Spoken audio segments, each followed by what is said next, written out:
Ladies and gentlemen, welcome to the PGA Draft Cast, brought to you by WinDailySports.com. Just a quick reminder that Win Daily Sports doesn't just cover golf. They cover the NFL, the NHL, MLB, NBA, soccer, MMA, NASCAR, you name the sport. Win Daily Sports has projection models, optimizers, articles, and our famous Discord chat to cover it all. Now, if you click the promo link below and you type in Win Big or Green, you will get 1 week free of Win Daily. And then after that, it is just $5.99 per week for all of that, including some of our betting content. Now, let's get to the PGA Draft Cast, where we have proven track records with Joel, Spencer, David, and myself. Let's have some fun. Get in the chat. Make sure you subscribe to the page, and make sure you hit the like button. Let's do this snake draft. Let's do the PGA Draft Cast. Let's do it right now. PGA Nation, we are back, and we're bringing in the big guns tonight. Anyone who bets on golf and follows along on Twitter knows who James is. James the Degenerate75, the host of the Hoedown Showdown. James, how you doing tonight? I mean, I'm great. I've been watching for a long time, and I was telling you guys beforehand, I've put way too much thought into this draft. Like when I tell you I'm the leader of the sweaty tryhards, wait till you see about my roster composition tonight and how much I thought out this draft. You will see what I mean by this. I love it. I love it. You're going to need that preparation because we are all bringing the heat. The Memorial is a big time tournament, right? It's not a major, but this is a big time tournament. It's not every week we get this many of the big guns in one field. You know, the only, it's crazy to say this, the only thing we're missing now is Liv, because if Brooks was in this tournament, it literally would be an actual major. But I'm excited. We got a great week ahead of us. See, how you doing tonight? I'm doing well. I'm so glad to have James, a.k.a. the Degenerate75 on. I mean, listen, James, I got to tell you, I feel like you have grown so fast, and it's because you're just so good at what you do. Not just the technical stuff when it comes to DFS. You're so entertaining. I've already seen our chat completely blow up with some references from your show. Tell 'em Polly, Mother Fathers, you name it. There's just so much in there already, which I absolutely love. I'm just so happy to have you on the show. I think you're absolutely great. And by the way, this preparation that you've got, listen, you're on the DraftCast now. I'll tell you right now, that's probably going to go out the window in like 1 or 2 picks, because your guys, I know you like to be different, but your guys are going to get stolen. See ya, audience. I want to tell you right now, let's get different. Let's steal the guys that we think James is on. It's brutal. Hey, I just wanted to point out something. I should have led with this, but you say that you're so honored to have me on. I just want you to know that I'm the one that's honored. I got Joel, who I think I have to officially put on my Mount Rushmore of Showdown, because I am the Showdown guy, and this guy's just an absolute killer. Spencer, who does my favorite course breakdown. He's concise and precise as anybody in the industry and gets straight to the things that actually matter. And then Sia, the most polished man in DFS content, and I will fight somebody on that. So I'm the one that's honored. That's awesome.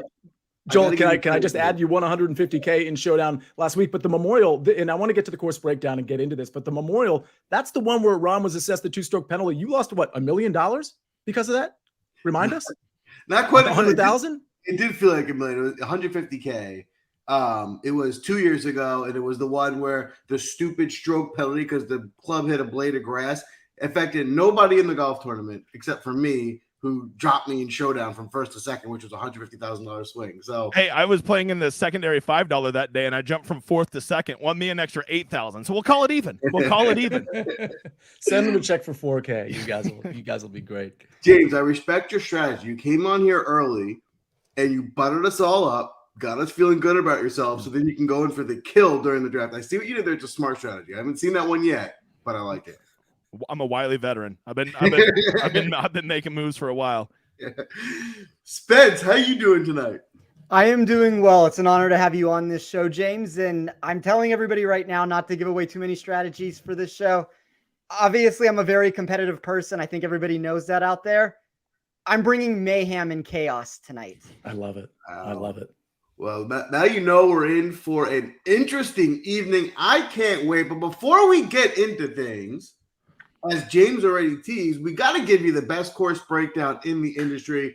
Definitely one you're going to want to pay close attention to this week, as it will make a big difference to help you pick golfers. So, Spence, what are you looking for here at Murphyville Village? Yeah, so we have Muirfield Village. It's over 7,500 yards, par 72 bent grass greens. I think you hear that yardage amount on the scorecard and you immediately get pushed into a direction of believing this course will play similarly to other distance venues that we get yearly. You know, anytime you get these extended properties of length, that often equals the bomb and gouge mindset for the field.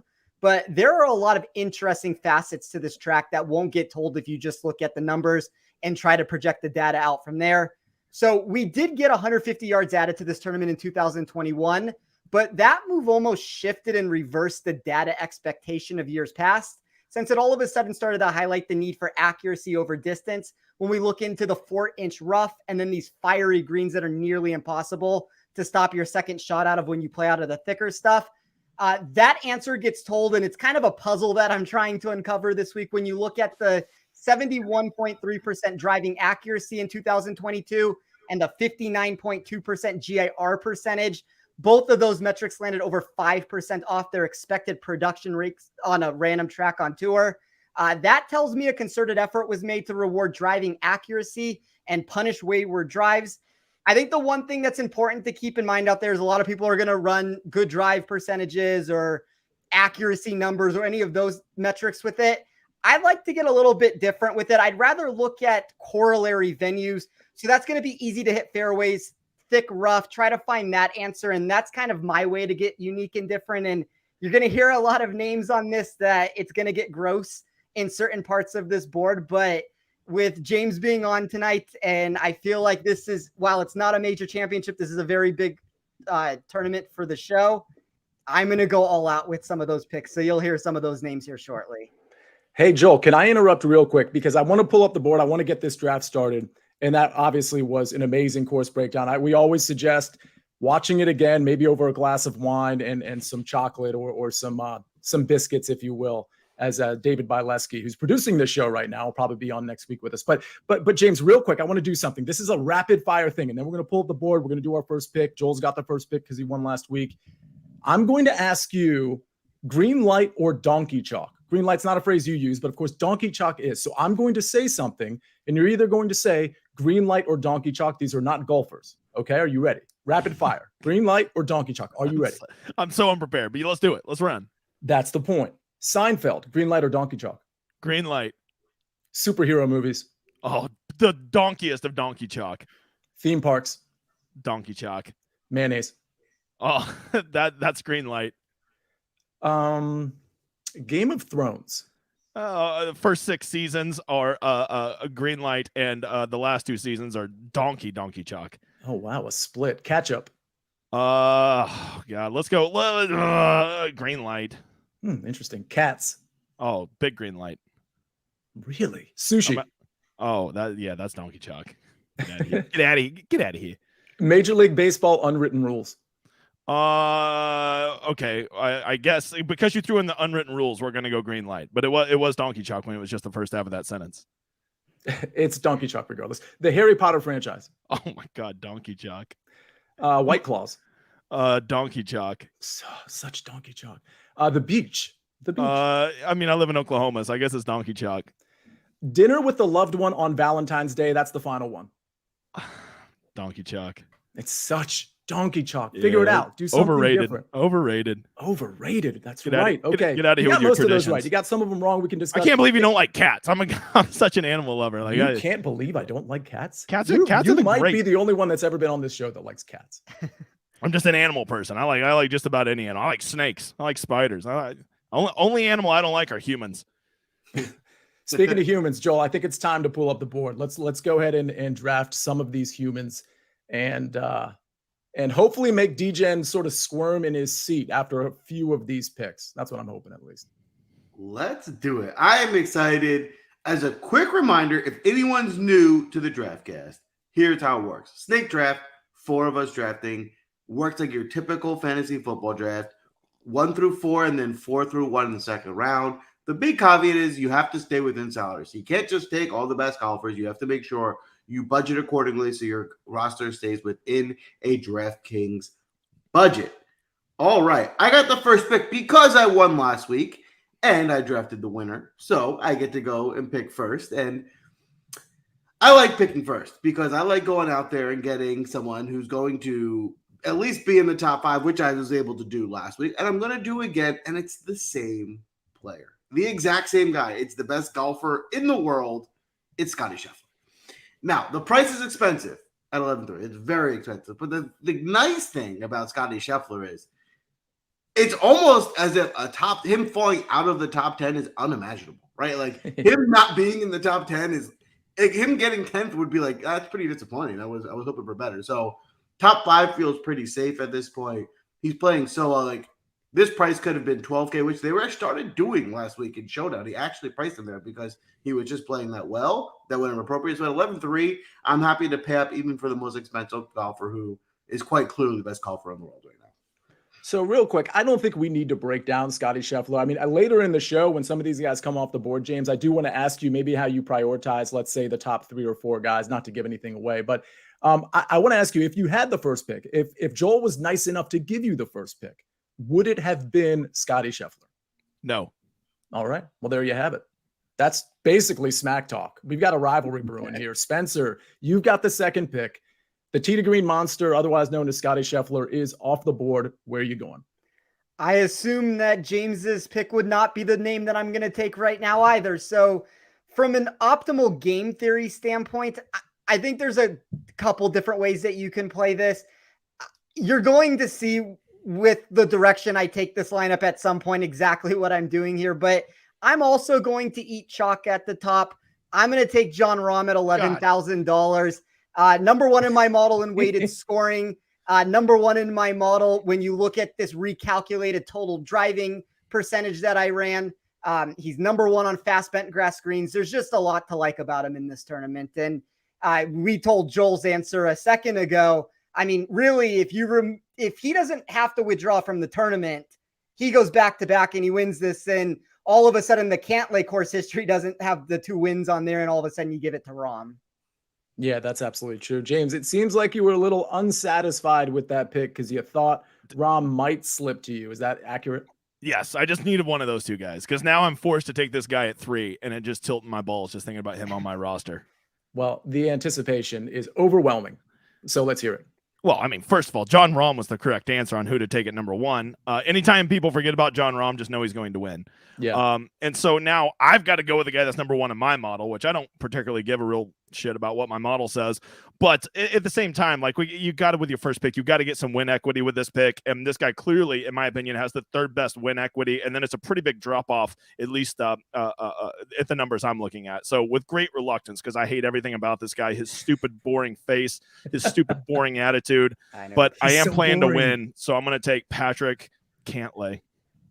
Yeah, I mean, this makes sense. It makes sense that these are the first 3 guys off the board, and they're going to be, the top 3 guys from a popularity standpoint in the 10K range. That's why when you told me I had 3, I already foresaw this coming. I could yeah. Before the show even started, I knew this was going to happen. Yeah. So Joel, that's on you because you could have given him the second pick, but you saddled him with the 3rd. It's because, James, we don't want you to come here and just like destroy us. Okay? I mean, you guys warned me that you play for keeps. I'm seeing it. I'm already seeing it. We play for keeps. Okay, we need nominations. So for those of you that are new to the show, in the chat, literally, you can help us vote. The C audience, it's really just the audience. You nominate a player. So type a player that you think the audience should draft right now in the chat. And if he gets a second nomination, well, then boom, he is on team audience, essentially. So we have some nominations coming in. I see, of course, Byron, back 9 bets, otherwise known as the Model Maniac, is in here. He has put in, you know what, I'm going to go ahead and I want to be a part of this. I want to second that, but Edward Gale already came in and seconded Tyrrell Hatton. So he's going to be our first guy at 9,300. And then we're waiting on a second name, or I should say a second nomination from some of the names that have been, it looks like it's Xander. Interesting. Okay. Is it Xander? Oh yeah, X. Okay. So Brent Harris has confirmed that it's Xander because Razor the Guru and William Calvert nominated Xander. I don't really have a problem with Xander. James, I want to get your opinion here. I love Tyrrell Hatton for all the obvious reasons. Really, every metric I looked at, from weighted tee to green to weighted approach to around the green, that's weighted too, of course. Distance, accuracy, like he kind of checks most of those boxes. The form is great. I don't think he merits a ton of discussion other than the idea that he might start to get enough steam where he gets up to like the 20% range. He's nowhere near there yet, but I could see that happening. It's the Xander one that I'm not super sure about. He's done well here, but he's never really had, an elite finish. I mean, he's usually just sitting in between the 11th and 20th over his last 4 here. I'm not a huge fan of Xander here. What do you think about him? So I think Spencer said it best when he was giving our course preview. I think this is a course that really it involves being good at all 4 facets of the game. And Xander, despite not being great at anything, he is good at everything. And I actually think that game translates pretty well to this course. He doesn't have any glaring weaknesses like Morikawa's putter or, Hovland's short game, if we still want to use that analogy. So I actually think Xander's a pretty good fit. If I were in that spot, I would have taken Xander with one of those 2 picks. You need that win equity, and the dude's a winner when he's on. Yeah, that's fair. Joel, real quick on you. Is it a yes or no on Xander? Just keeping in mind that he's 10-2 and he looks like he's carrying maybe a touch more ownership than I thought. It's probably going to be between, I'm guessing, 17 and 20%. Where are you at on Xander? I think big picture, I'm going to have to say no. And Spencer, yes or no with that context? Yes. All right. I think we got 2 yeses and 2 nos on Xander. I don't hate the pick. I probably would have gone a different direction, but I do love Tyrrell Hatton, and I do think there's some win equity locked up in both of those guys, so I don't have a huge problem with it. James, you got Patrick Cantlay, certainly a ton of win equity there. Are you going further down the board now, or are you just taking somebody at the top? What's next? No, I think, like when I told you, I gave way too much thought to my roster construction. I really wanted to have Rahm or Scheffler, and then I had a really good idea what I wanted the other 5 pieces to fall into as far as price value. But it's not like Cantlay's like a huge drop off salary wise from those guys. So we're gonna kind of stick to the game plan here, and I'm really just gonna start attacking values that I want, guys that I think are a good course fit. Even though this guy might have missed a 3-foot par putt on the 18th hole of the PGA Championship to cost me another Fantasy Golf World Championship ticket, I have forgiveness in my heart, like all good PGA DFSers should have. And I think he's a perfect course fit here. So I'm going to go Corey Connors because I just love him at 8,300. And the best thing about these drafts, I don't have to worry about playing donkey chalk here because I get all the points to myself.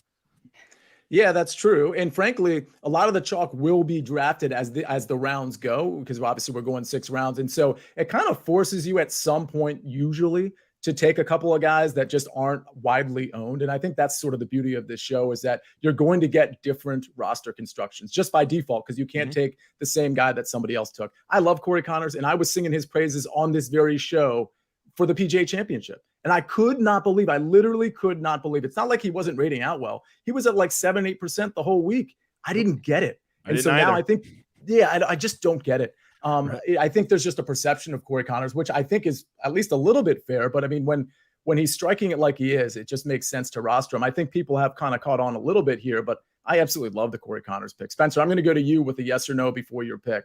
Corey Connors, yes or no at 8,300? Yes. Joel? Yes. Ooh, that was reluctant. Interesting. All right. We'll have to see where the ownership goes. By the way, Sicily Kid at WinDailySports.com, he'll publish his ownership article tomorrow early evening, late afternoon, and that's always super on point. So stay tuned for that. Spencer, it's your pick. All right, so the number 1 player in my model from expected weighted tee to green, so that would be mimicked for Muirfield Village here. Obviously, Scotty Scheffler, I think if you run a tee to green metric, he's going to be number 1 in any course you throw him onto. Number 2 for me is Hideki Matsuyama this week. I really like Hideki. He got off to a slow start to the season. We've seen him turn it around recently with multiple top 31 finishes in a row. I think anytime that you put him on these courses where you get some neutralization of the putter, you get these fast bent grass greens. We've seen him historically find success at tournaments like this.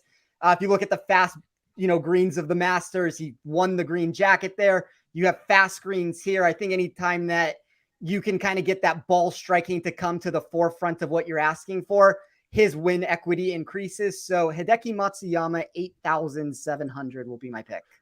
Yeah, we had a question from Ed, who actually, funny enough, he says, nice pick, Spencer. It's because he mentioned in the Win Daily Sports Discord, literally like 20 minutes before this show started, that he liked Tyrrell Hatton and Hideki Matsuyama. He wanted some of our input on that. So Spencer, there's your input. I like Decky as well. James, we've got back-to-back picks for Joel, so I'm going to give him a few more seconds. Your thoughts on Decky at 8,700? Big buy. He was going to be my sneaky play this week, and then I did some preliminary ownership tonight and realized he's not going to be sneaky at all. So I don't know if I can play a chalky decky, but for this draft, I love him. Yeah, and we'll see. I mean, right now he's at 14% or so, between 13 and 14%. And to your point about chalk, because I know how you explain what chalk is, which is how you should explain what chalk is. There are guys around him that are not necessarily half the ownership, but certainly a lot less ownership.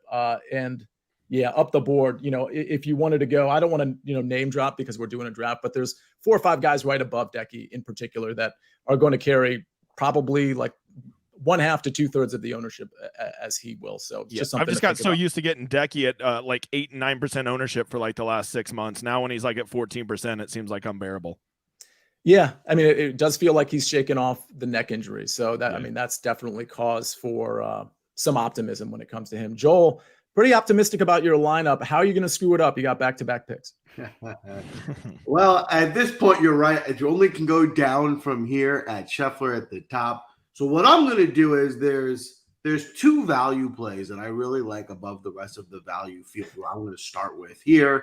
And I'm going to go up and get my other guys later. The first one and my favorite value play, a guy I've mentioned a couple times over the last few weeks. It's one of the only guys in the 66K range that I want to play, and that's Mark Hubbard at 6,500. Mark Hubbard is just playing really good golf. I feel like 6,500 is just a really low price tag. If I'm going to play Scotty Scheffler, finding someone like Hubbard in this 6K range, you're going to need to balance out your lineup. And the results have been there for Mark. He's been over the last – this isn't just like the last tournament or two. He's been playing really well over his last 5 outings. He's a T11, T18, T27, 75th at the PGA Championship, which is excusable as difficult that course was playing. And he had a T9 at the Charles Schwab just last week. He's made the cut here twice. I think this sets up as a really good spot in the 6K range. I'm going to pair him with one of our own favorites, David's favorites, Mr. Fox. At 7,100, he's another guy that's just playing great golf. And, you got to find some consistency in this range. Otherwise, you're just kind of throwing darts. And he's been consistent, and he gives you good results. Again, he doesn't need to go out there and win this tournament. He gives us the top 25, top 20, which is what he's been doing pretty consistently over the last month and a half. At 7,100, it feels like a steal. We may have some news to break. I'm not going to do it, David. You can do it right now if you wanted to, but we have some news to break potentially very soon as it relates to David and Ryan Fox, both New Zealanders, by the way. So stay tuned for that because that's kind of exciting. I don't mind either of these picks. As far as Mark Hubbard is concerned, I have like 9 or 10 guys in the 6K range that I actually like. That doesn't mean I'm going to play all of them, by the way, but I'll probably play like half of them because I don't play a ton of lineups. But Mark Hubbard is certainly on that list. Spencer, is Mark Hubbard on the list of maybe some 6K values for you? I like Mark Hubbard this week. I think compared to consensus, I'm always higher on Hubbard than most people are, but he's like a fringe top 45 sort of value for me in this tournament when comparing him to everybody. And you throw that into the $6,000 range and all of a sudden you do have nice value that you're getting at the price tag. I love the comments, by the way. Everybody in the chat, you guys are awesome. So I've definitely watched your show enough times, James, to know pretty much every reference. And what was it? Brant says, Degen is a big model guy. Like I just hear it in your voice. And that's part of the reason your show is so great, honestly, because the way you say that stuff is really funny. So I can basically just channel what Brant typed and make it funny. So that's just great stuff. Ryan Fox, James, real quick on him.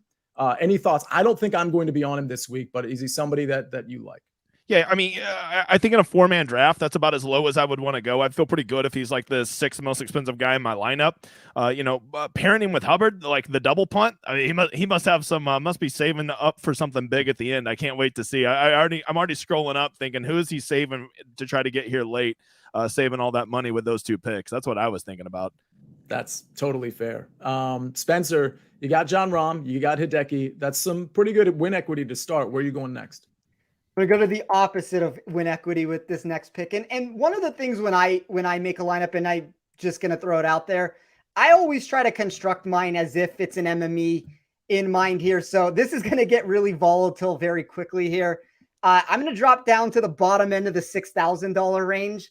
I'm going to take Ches Reavie at 6,200. I don't think I have ever played Ches Reavie in my entire life before. That is not necessarily the selling point to try to go in this direction here, but A couple things I like. So when I ran my strokes gained tee to green, he's 90th on any course that you want to throw him onto out of 120 players. For this particular venue, 43rd here. So there's a 47 spot improvement. The form is trending in the right direction in 5 of his past 6. I think he's been fine here historically with his 22nd in 2020, which you could make the argument that the distance has been added, and I don't necessarily want to look at that one particular stop. But if this plays out the way that I think it's going to play out, it'll make a lot more sense why Reavie was the pick here. Yeah, and we liked him last week too, Spencer. I was on him. I played him in a lot of lineups with guys like Kevin Streelman. So I don't mind the Reavie. In fact, I'm like literally the 9 or 10 guys I mentioned. I have 2 guys in the 6,200 range that I think I might be willing to play, and Chez Reavie is one of them. So James probably doesn't love that pick because we know what he's doing, at least with respect to this draft. 7,100 and above is probably going to be the range where he's in. But Joel, I want to ask you about Chez Reavie. What are your thoughts? It does seem like pretty decent value, maybe some limited upside, but you know, top 65 in ties, it's a 120 person field. He could make the cut and finish 38th, 34th. It's possible. Overall, I like Chez Reavie. Right? I do think I'm worried about the limited upside, but if you're looking for someone below 6,500, he'd be probably one of the first guys I'd look to. Fair enough. All right, James. We got Patrick Cantlay, the boring face that you hate. Corey Connors, also kind of a boring face. Are we going with another boring face? It's your third team boring pick? face tonight. This next guy, I'm actually kind of between 2, but I think I'm going to take the one that I got to hedge against the audience here because I don't think they'll get to this other one. So this guy is just one of the this guy he's very good or he's very bad, and he's when he's at his courses where he feels good, he's very, very good. And I need good Siwoo this week, so I'll take Siwoo Kim here. I absolutely love that pick. In fact, I think I had a show earlier today, the early wedge, where I only gave out 3 outrights because I don't love the outright card with the win equity being tied up with those 3 at the top that are just at such short numbers. But one of the 3 I gave out was Siwoo Kim at 60-1. I mean, I actually listen. Is he going to win this tournament? I mean, everything would have to break right, but he's been very good here, and the strokes gain metrics look very good as well. I don't have any problem with Siwoo Kim. Spencer, Siwoo Kim, yes or no? I think when this market opened and Siwoo Kim was 80-1, and I'll give a betting answer for a second, my model at least believes he was the best value on the board. I thought anything above 50-1 was value, and he's probably one of the better DFS plays. Yeah, I think it's tremendous value at 8,000. All right, team audience, we need some nominations.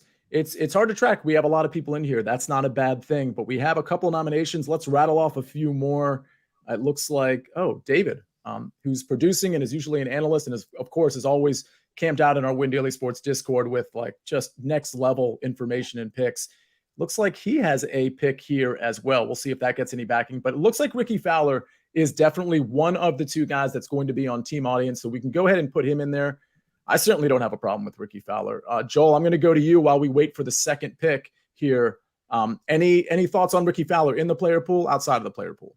I will say I was planning for my next 2 picks to be Siwoo Kim and Ricky Fowler. So yeah, I got to do some adjusting, but yes, I like the pick. Dustin Wiles nominates Fleetwood. He's definitely not in this field. So, right? Am I wrong? Did I miss something? Tommy Fleetwood not playing at the Memorial. Did we get a second nomination after Fowler? It looks like, was it Kuchar? Somebody try to confirm in the chat. Did Kuchar get a second nomination is the question. I don't think he did. So we are waiting. Rye has 2. Okay, Aaron Rye. I think a late addition to the field. I don't mind Aaron Rye. I mean, he's a guy in that 6K range that I would be willing to play. I don't really have a strong opinion on him. I think the game is trending in a pretty decent direction. Spencer, I'm going to go to you on this one. Listen, it's the 6K range. So we are basically conceding, just like you did with Chez Reavie, like it's at least a little puntish. I think Chez Reavie might even be safer than Aaron Rye, which is a funny thing to say. But Aaron Rye does have maybe more upside than Chez Reavie. So as a tournament play, I think I prefer Aaron Rye. What say you on that? I mean, I think that makes logical sense. Like the safest player for me sub 6,500 or 6,500 and less would be Reavie. That's not necessarily the answer that you're looking for is like come in 40th place if that's the case with it. But I do think this is one of those events where Reavie can be a little bit better. But no, I don't have a problem with Aaron Rye. It's like you kind of have to pick and choose your spots in this range. And you kind of mentioned it best, Sia. It's a 120 player field where it's top 65s and ties. You can take a few more shots, in my opinion. Totally agree. Yeah. James, feel free to share any thoughts on Ricky or Rai, but more importantly, Siwoo Kim, I think he also qualifies as maybe boring face. I kind of think he does. He has some pretty electric hair under those silly hats he wears. I want you to know. I wish he could like do some cornrows or something. I think Siwoo has that kind of game. I feel like he probably has an electric personality as well. Yeah, I mean, we've seen sort of glimmers of it, but where are we going? Are we going boring with the next pick? I mean, he's not boring to me. This dude is a guy that's on my bucket list to party with once in my life. He's a big boy like me. He's a guy who's trending in the right direction. And anytime I think of a long, hard course that's going to kick these guys in the nuts, I want this guy every time. I want Big Shane Lowry. Yeah, the audience was trying to nominate him. It looks like Rai got that second nomination right before Lowry.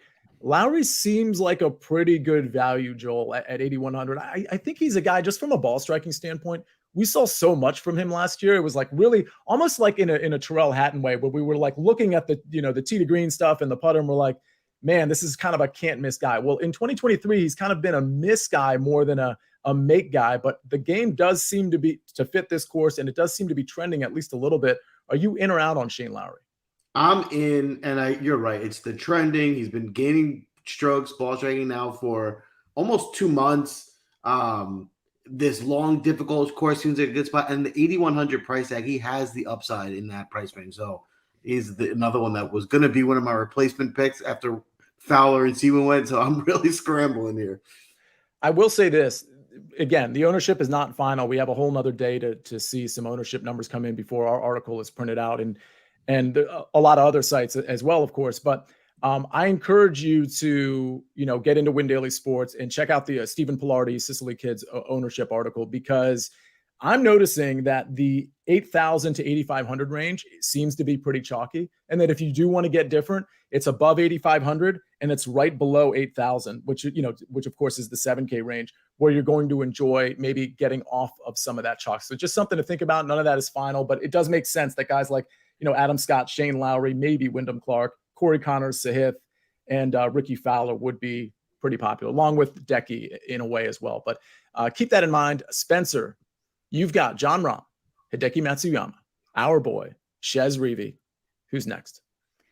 All right. So, Joel, you're rich. You have a lot of money. I might need to borrow some of those dollars after this pick is done because I'm not going to have any money left. I don't want to name too many players here because I do think it gives away a lot on the show. It would probably, I guess I'll just go to the general range. It would probably be much savvier for me to go into this $8,000 section and to grab somebody there that I do think is a very under the radar play this week that has massive upside. But look, I mean, let's get wild here today. Rory McIlroy. Whoa. What? Roy Sabatini? So I know McIlroy's been dealing with two-way misses, and I think like in an ideal world, I would have rather have had Patrick Cantlay or Xander Schauffele here. With the way that the board played out, I'll take Rory here, there's going to be some sort of a leverage answer that's given. Now, you could argue how much are you actually getting, depending on what the ownership comes into play here. But I like this venue for Rory. Like, look, the Masters finish, throw that out. He's going for the career Grand Slam. That's fine. Wells Fargo didn't look good. I thought he looked good at the PGA Championship. He kind of put it together a little bit. He finally turned it back around. So this lineup has gotten out of control. And if anybody hates any of the picks that I've made so far, wait till you see what I have in store later. Well, this is interesting because I will say this, James, I'm going to kick this to you in a second because I think I know what your feelings are when it comes to Rory McIlroy. But I will say this, one thing you can appreciate, James, is the fact that he is undoubtedly going to be leveraged. Like, this is not going to adjust where all of a sudden he's going to, like, everybody's going to see it and he's going to spike to 15, 16, 17%.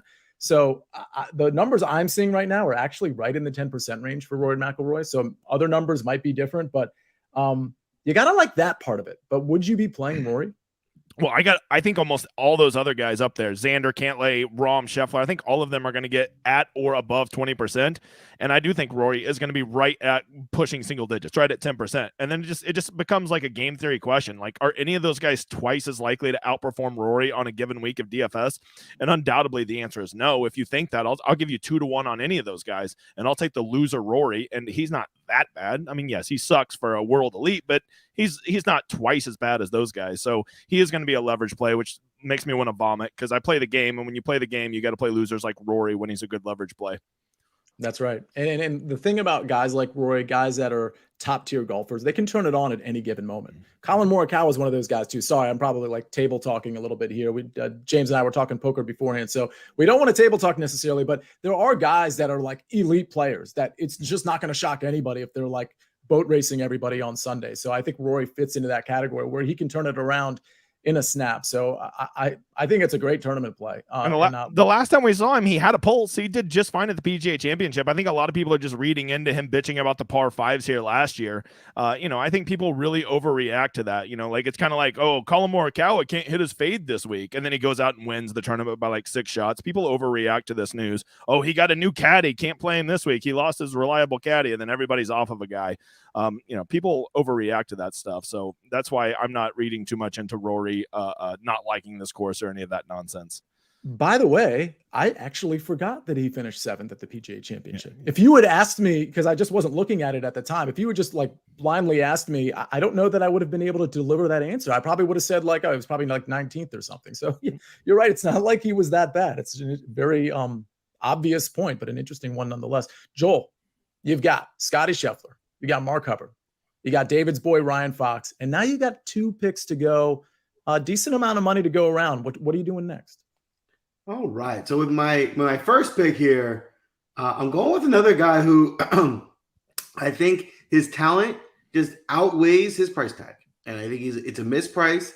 And you're getting a guy with a lot of upside. Now, I know there's going to be a reaction when I make this pick because it's like, of course, he's going to withdraw. And I know he's hurt and there's questions around his wrist. But Jordan Spieth at under 9K in this tournament seems way too low. He has the upside to win the whole tournament. You got to find a play like Spieth who can get you that top 5 if you're going to play someone like Scotty, because that is your guy to pair with him to get you in there and you can still build a balanced lineup. So I'm going to go with Spieth here. Obviously, the injury risk is there, and I'm scared of it. Now that I've drafted him, he's probably going to end up withdrawing. But he's saying that it's not as bad. It's not that bad. He says that he's okay. Doesn't mean we should listen to him because Paul Casey said he was fine and withdrew 1,000,000 times. So we'll see what happens. But I do think at 8,900, that's just a great price tag for what you get and the profile of a golfer for Jordan Spieth. And with the next pick, it's a similar kind of thought process, right? A much lower scale. But with my next pick, I'm going to take Harris English. I mean, he looked great last week. He's now 7,500. But rewind 2 years ago, Harris English is easily in the 8K range, high 8K range. This is an elite golfer, and he fell off. He was hurt. He was out of golf, not really playing for a while, but he looks to be back. He's playing really well right now. He's gained strokes the last 3 tournaments he's played, and he almost won the tournament last week. I thought he was going to win. He didn't play great on Sunday, but other than Sunday, he was playing great golf all week. T3 at the Wells Fargo. He was the guy at the PGA Championship. I'm going to excuse that because that course was playing really tough. 12th at the Charles Schwab. And he also has 2 top 20s here at this course in his career. So seems like a good spot for Harris English. I mean, I love both of these picks a lot, and I'm not a Jordan Spieth guy. I'm certainly not a Harris English guy, but I will tell everybody I will be playing both of those guys. What's really interesting about Jordan Spieth, and James, I want to get your opinion before we get to Spencer's pick, but I do want to say this. The ball striking has actually been really good for Jordan Spieth. I think the injury was basically a non-existent thing. I just don't think he wanted to play the Byron Nelson, and he was, was a sponsor, and he was just one of those deals where he's like, I got to come up with something here. And so good on him, because you don't want to just be like, I'm missing the tournament. So he kind of pretended he might have had a more sore wrist than he actually had. But the ball striking has been good for him. What hasn't been good is the around the green play. So I went back and checked how the around the green play was for Jordan Spieth over the last 4 years, where he's just like constantly top 20.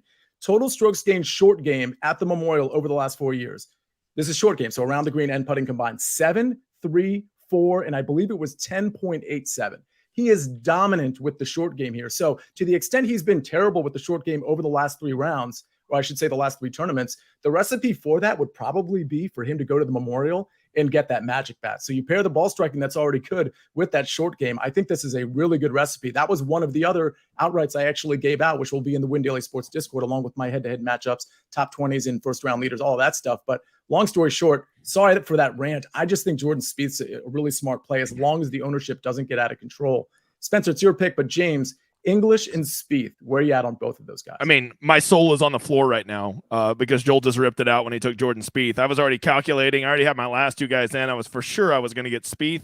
I love him. And here's the reason you should know Jordan Spieth's going to do great this week, because nobody's on him, right? Everybody plays Jordan Spieth. He sucks last week.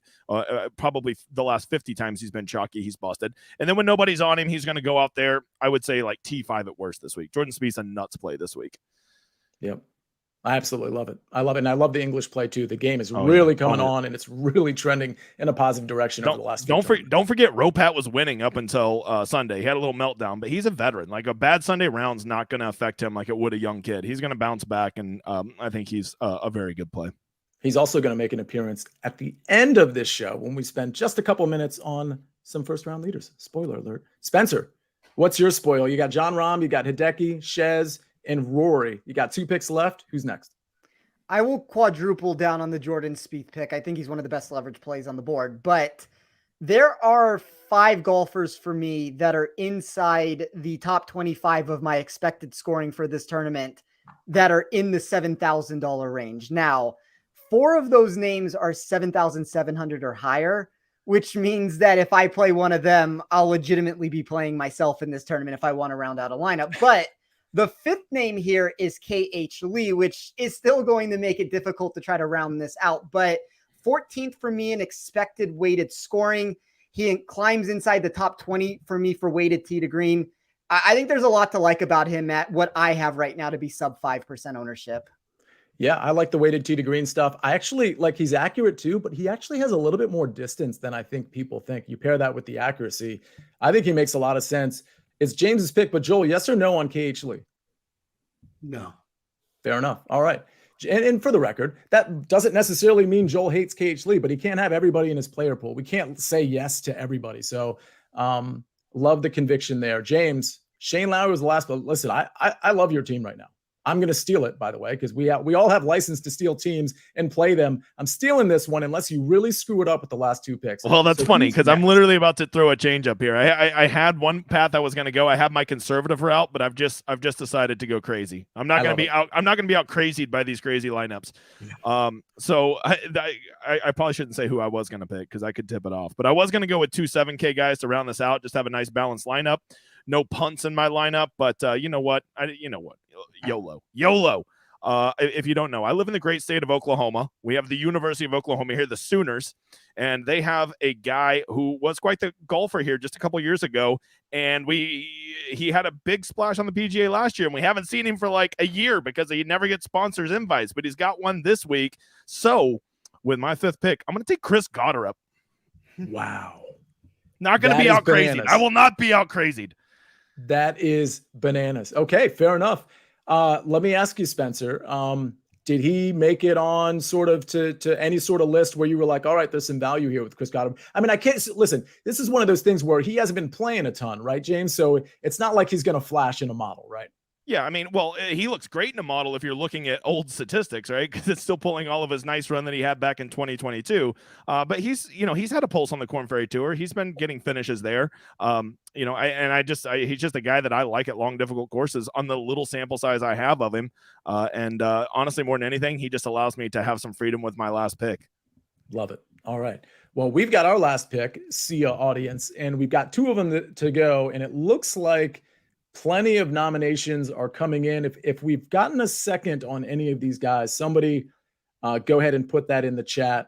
But some interesting names here. I see Harmon. I see Adam Scott. Lauer, and Day are in here. Do we have a second on any of these guys? Day, it appears, has a second, which I guess we can afford Day, and then we'll have to go down. So give us Jason Day, and let's see how much we have left. What is that? Is that 6,100? Yeah. Oh, ouch. All right. Well, we're not math geniuses here at the PGA Draft Cast. So, hey, listen, we picked Day. So who is 6,100? Is Lauer 6,100? Can somebody confirm that? Because David has typed it. As a man that was just looking down there, okay, he was. Okay. Oh, let's pick him then. All right. That sounds good. Listen, I got to give David some credit on this pick, not only for nominating it's Justin Lauer, right? Yeah, Justin Lauer, but he's been tracking Justin Lauer, and he pointed out something. It was either on this show or right before this show a couple of weeks ago about how the approach game is trending for him. So I don't think this is as much of a left field play as many people might think. So listen, I'm not going to pretend I know one way or the other whether I think that's a great pick. Joel, any opinion on Justin Lauer?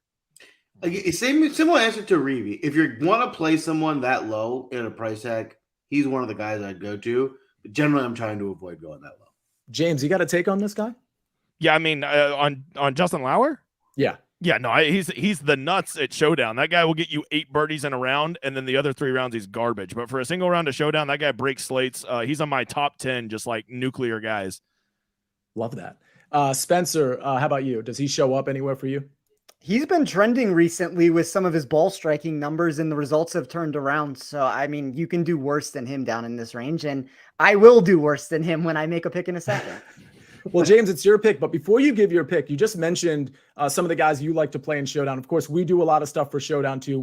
You just referenced how Joel is just kind of one of the guys that's really been good in the Showdown world for a few years. And David does a lot of the Showdown stuff for us as well in our Discord. But you do a lot of Showdown stuff, but you do a lot of other stuff too. Can you just speak to like what your site does and what you do on YouTube before you make your final pick on the PGA DraftCast?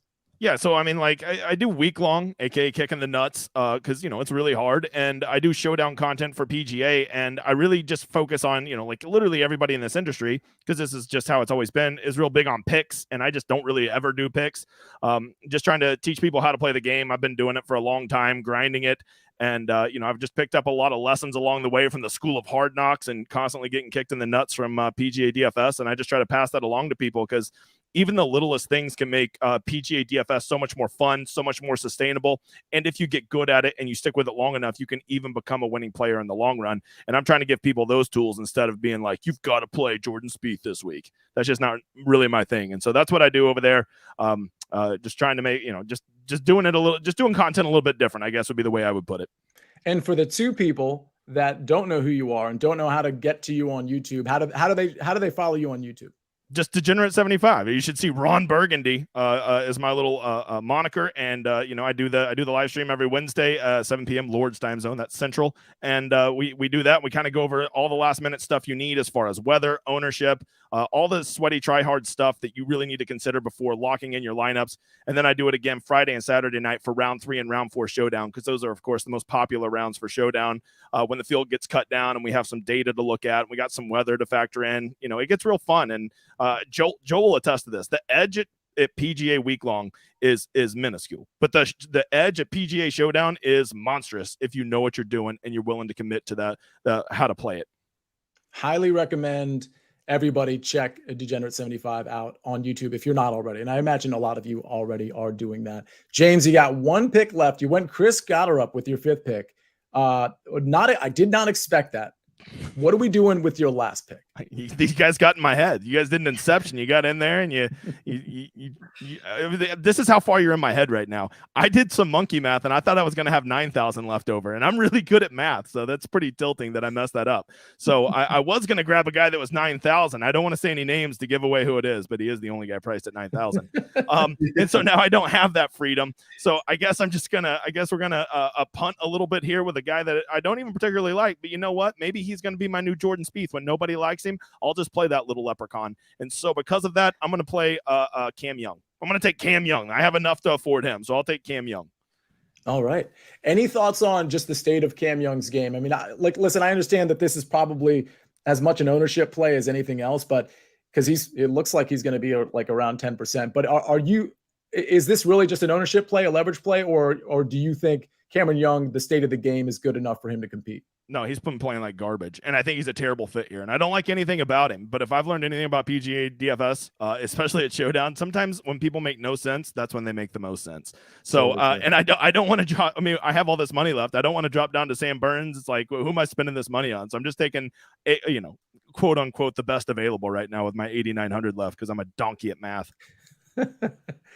Well, hopefully this Cameron Young new caddy narrative, maybe it takes hold here at the Memorial. Yeah, because it hasn't needs to hurry up.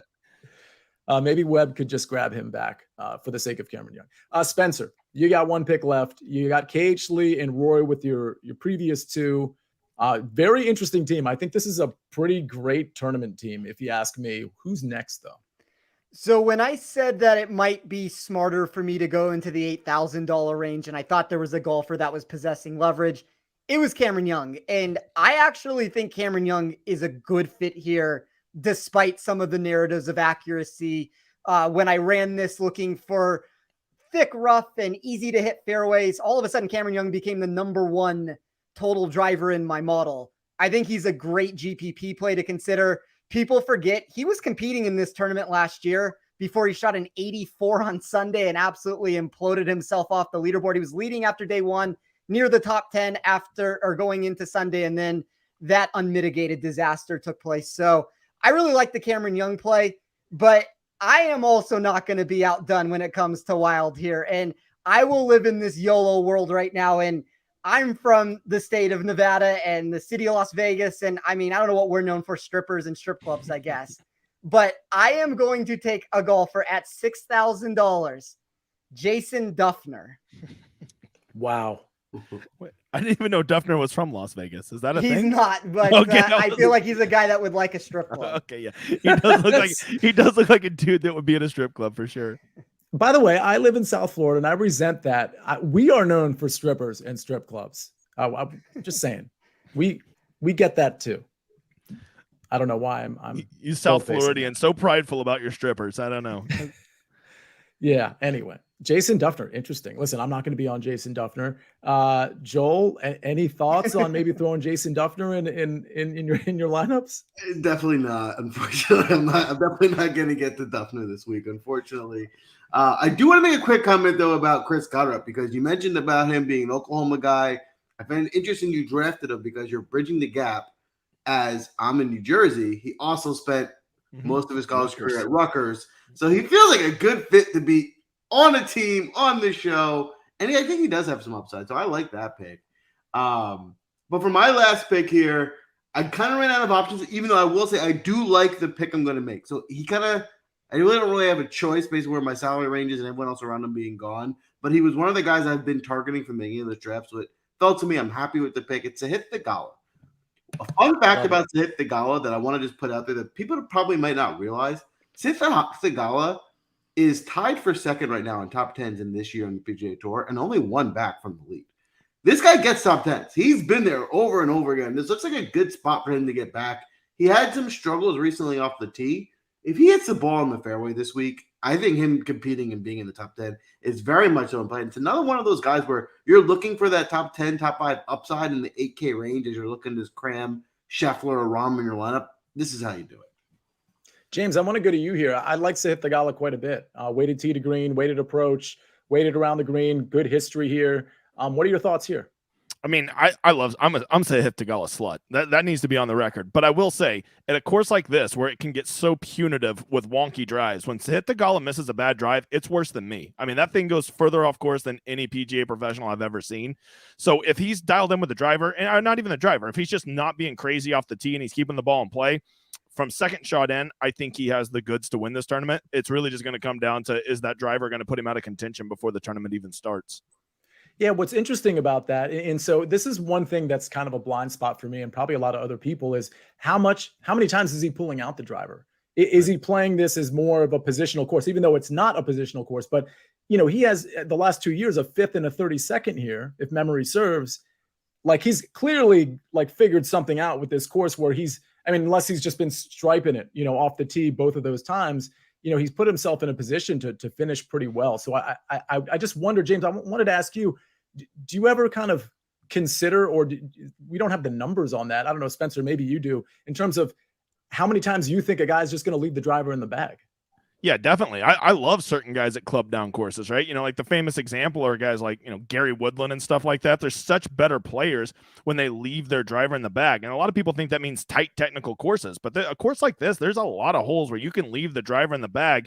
And if you were good with your 3-wood, you would be good here. Like Henrik Stenson back in the day, if you know about him and his 3-wood, would be a guy that I would love at a course like this. A guy that just puts it out there 265, 275 straight every time. I think is going to have you looking at pars all day on the hard holes. And that's what you need to do. Survive the difficult holes here, get a few birdies on the par 5s, and you're going to do great here.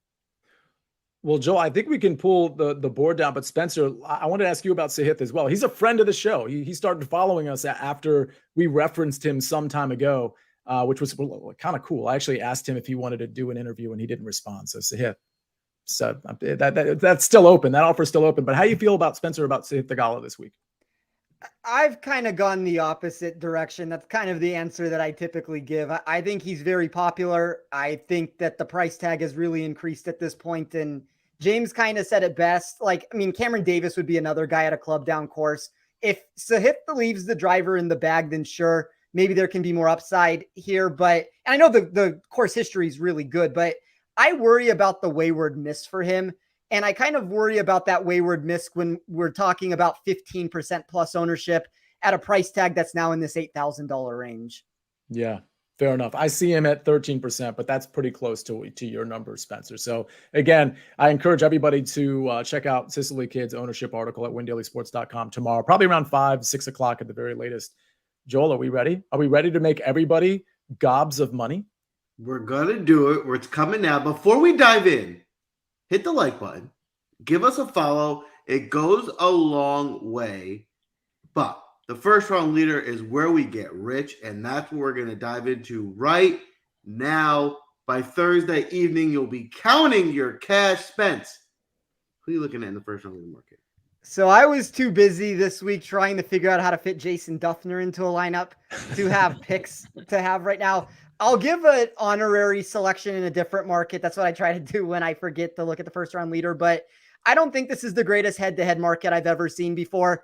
I never like jumping to near the top of the market. I'd rather play these scrub versus scrub battles versus these star versus star battles. But I really like Hideki Matsuyama in pretty much any iteration of the market that you can talk about.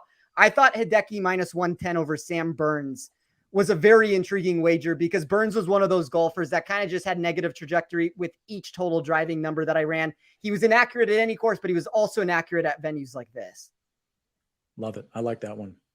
I love it. I love it. James, how about you? Who are you looking at in the first round leader market this week? Yeah, so first of all, I could just, the Scotty Scheffner kid looks pretty good. I have a feeling about him. But on like a couple, to give you like some people I would really consider betting, you would probably get numbers that would be real. I know enough about Showdown to know that morning waves are just typically score better than afternoon waves. So I'm definitely I would definitely be taking morning guys, especially as it gets up to the mid 80s on Thursday. This course is going to get super firm and super fast in the afternoon. So I definitely don't want any of those guys. So that takes out half the field. And I also want to look at guys that are just kind of good at boat racing round ones, right? Some guys just go out there. It used to be Charlie Hoffman back when I first started. And guys that I see that fit both those criterias that are in that Goldilocks zone, give me Adam Scott and old visor himself, Keith Mitchell. Wow, Keith. I think Keith Mitchell's a really intriguing DFS play also. There's not a lot of people on him, and top 10 inside my model in total driving for this course. Love it. I love it. I love it. And I will add, Keith Mitchell was someone I was considering in drafting as well. So I like Keith Mitchell this week. I just have a couple plays for the first round leader. My home run play, the big odds. I'm going to go with Steven Yeager at 80-1. We've seen him pop. I don't think he can sustain 4 rounds here, but I think he can get you one. I think he can get you one. A first round leader 81 is a really good number there. Another guy I like who's been playing sneakily really good golf recently is Benny Ann at 70-1. I think he's another one that I don't fully trust as much for 4 rounds, but I do think he can have a pop first round here as well.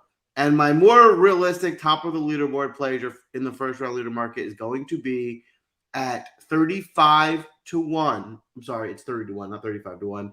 Victor Hovland. When we've seen Victor Hovland recently pop in these first rounds, I mean, he's been over and over showing really well. He's playing really good golf. It's a really good spot for him. So Victor Hovland is my favorite first round leader play. But never mind that.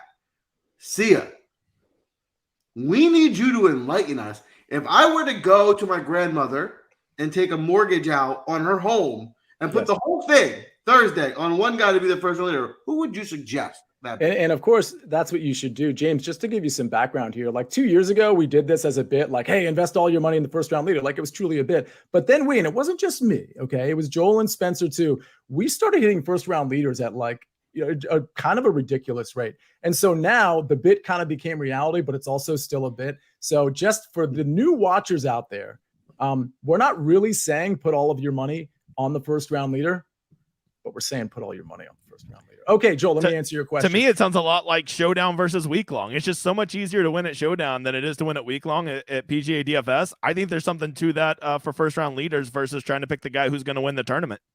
Well, we're about to find out, aren't we? Because I'm going to tell everybody who the actual first round leader is going to be on Thursday at the Memorial. But before I do that, let me just name a few other names that might be in contention. You never know. Maybe they'll be tied for first. So I've got 4 guys here, but I just want to mention 2 long shots just for the sake of mentioning them.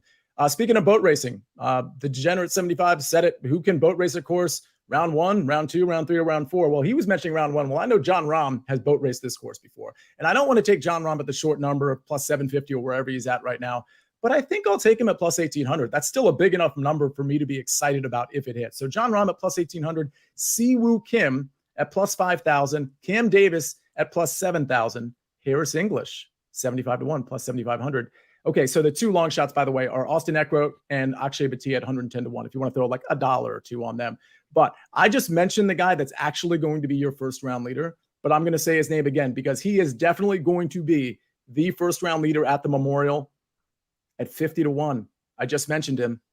It's Siwoo Win. Siwoo Kim will be your first round leader at the 2023 Memorial at Muirfield. You're welcome, everybody.